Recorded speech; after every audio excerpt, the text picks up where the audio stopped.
Assalamualaikum warahmatullahi wabarakatuh.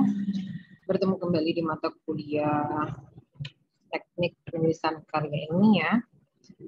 Kali ini akan mereview atau mengulas topik paragraf. Jadi pengertian paragraf, macam-macam paragraf, dan penulisan paragraf itu sendiri. Langsung saja kami share materinya. Jadi di sini makalah teknik penulisan karya ilmiah. Ini nanti diperbaiki. Jadi untuk fontnya 14. Untuk memenuhi tugas mata kuliah. Nah, ini mata kuliahnya adalah teknik penulisan karya ilmiah. Oke. Ini teknik penulisan karya ilmiahnya, didel, dihapus. Tinggal makalah, bawahnya paragraf, bawahnya dibantu memenuhi tugas mata kuliah teknik penulisan karya ilmiah. Program studi pendidikan agama Islam PAI dan STI Muhammadiyah Tulungagung juga didel. Oke. Lanjut program studi pendidikan agama Islam PAI, STI Muhammadiyah Tulungagung. Lanjut lagi di sini untuk kata pengantarnya, ini fontnya masih berukuran 12. Ini dirubah menjadi 14. Nanti dirubah. Satu kali enter sudah tepat. Di dalam kata pengantar, ini disebutkan juga terkait judul yang sudah diselesaikan, apa judulnya tadi, mata kuliahnya apa. Nah, di sini tersirat. Oke, ini sudah ada ternyata di paragraf ketiga. Nah, mata kuliahnya ini perlu diganti, bukan psikologi perkembangan, tetapi teknik penulisan karya ilmiah. Di sini untuk ucapan terima kasihnya juga ditujukan kepada Ketua Sekolah Tinggi Agama Islam Muhammadiyah Tulungagung, yaitu Bapak Suripto tentunya. Yang kedua baru Bu Mei sebagai dosen pengampu Tulungagung. Nah, Oktobernya bulan itu O-nya besar. Kita masuk ke daftar isi. Nah, di daftar isinya masih sama. Ukuran fontnya adalah 12, harusnya 14. Oke, nah ini untuk cover, kata pengantar, daftar isi, bab 1 pendahuluan, bab 2 pembahasan, bab 3 penutup. Ditambah lagi ada daftar pustaka. Di bab 1 pendahuluan isinya apa aja? A, B, C. Contoh. Ada A, latar belakang, B, rumusan masalah, C, tujuan penulisan. Bab 2 pembahasan isinya yang pertama A, pengertian paragraf, B, macam-macam paragraf, C, penulisan paragraf. Jadi ini nanti diperbaiki di poin daftar isinya ini. Oke, kita masuk selanjutnya adalah bab 1 pendahuluan. Nah, ini masih fontnya 12, harusnya adalah 14. Nanti diperbaiki saja. Latar belakang sudah tepat. Nah, untuk penulisannya ini lurus ya, di bawahnya huruf L. Seperti ini. Ini kasih contoh. Nah, selanjutnya nanti ini di format painter aja di bawahnya, tinggal gini. Nah, nanti dibetulkan ya. Nah, selain itu di sini juga belum ada yang namanya footnote. Nanti dilengkapi juga. Ini mengambil rujukannya dari mana? Seperti ini ya.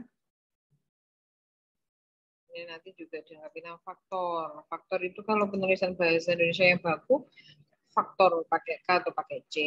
Ini spasinya diperhatikan. Mahasiswa titik spasi selain ya. Nah, paragraf untuk penulisan paragraf sesuai kata baku itu seperti apa? Paragraf atau paragraf PH. Itu juga perlu diperhatikan. Membuat spasi sebuah. Oke, ini rumusan masalahnya. Jaraknya terlalu melebar. Satu kali enter saja sudah cukup. Nah, di sini bagus ini apa yang dimaksud dengan paragraf. Terus sebutkan macam-macam paragraf. Bagaimana cara penulisan paragraf? Oke, sudah sesuai ya. Tapi di daftar isinya tadi harusnya dilengkapi. Oke. Nah, di sini paragraf pakai F. Coba nanti dicari kata bakunya. Bab 2 ada pembahasan. Di sini masih 12 fontnya 14. Nanti di enter satu kali maka akan ada jaraknya dengan pengertian paragraf. Nah, pengertian paragraf P-nya ini besar. P-nya aja. Paragraf merupakan, nah di sini ini paragraf lagi. Ini juga masih rata kiri. Di rata kanan kiri. Setiap satu paragraf itu mengandung kelengkapan footnote karena mengambil dari sebuah kutipan. Nah, ini kata-kata asing, group of sentence. Nah, berarti kan bahasa asing ya, itu dicetak miring. Selain bahasa Indonesia tentunya ini yang bawahnya pengantar paragraf, kalimat-kalimat ini semua sampai membentuk paragraf-paragraf ini masih rata kiri, belum rata kanan, terlihatnya dari sini nih. Kursornya Bu Mei saya gerakkan gini ya. Masih rata kiri, seharusnya rata kanan kiri nih, justify. Control plus C. Oke, masuk ke macam-macam paragraf. Macam-macam paragraf, nah ini dikasih footnote-nya, tentunya macam-macam paragrafnya.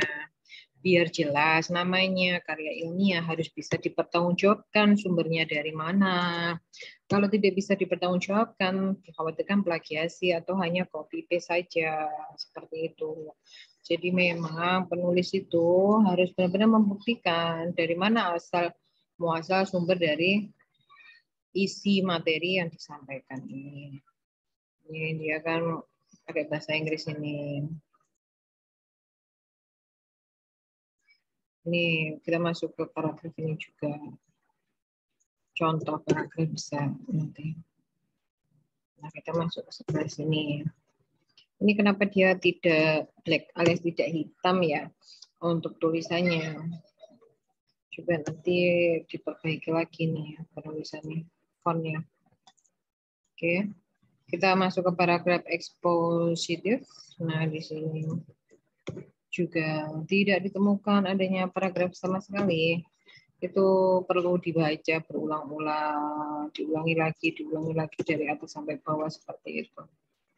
Paragraf persuasif ini juga tidak ada footnote-nya, tidak ditemukan sama sekali di sini. Contoh paragraf persuasif. Oke. Kalau effort, nah effort itu kan perjuangan, itu pakai bahasa asing juga, makanya harus dicetak miring selain bahasa Indonesia. Ini ada paragraf argumentatif. Ini kan banyak sekali terdiri dari beberapa paragraf tentunya. Seperti ini. Seperti ini. Ya. Ini harus diberikan footnote biar jelas nanti sumbernya dari mana.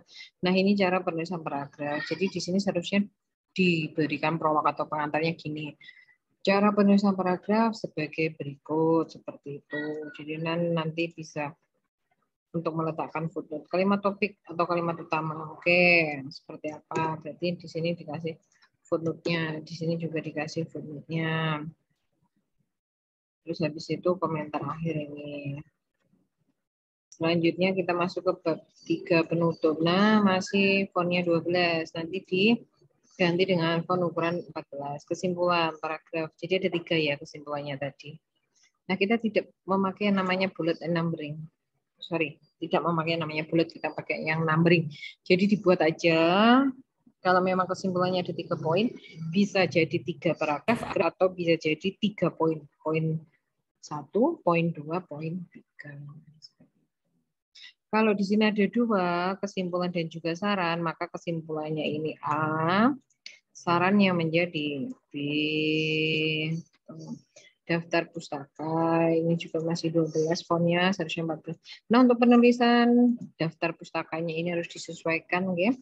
Jadi nanti bisa konsultasi lebih lanjut lagi, bisa kita berdiskusi, sharing-sharing lagi untuk teknik penulisan karya ilmiah yang hari ini topiknya terkait paragraf. Demikian yang dapat kami sampaikan. Semoga bermanfaat. Wassalamualaikum warahmatullahi wabarakatuh.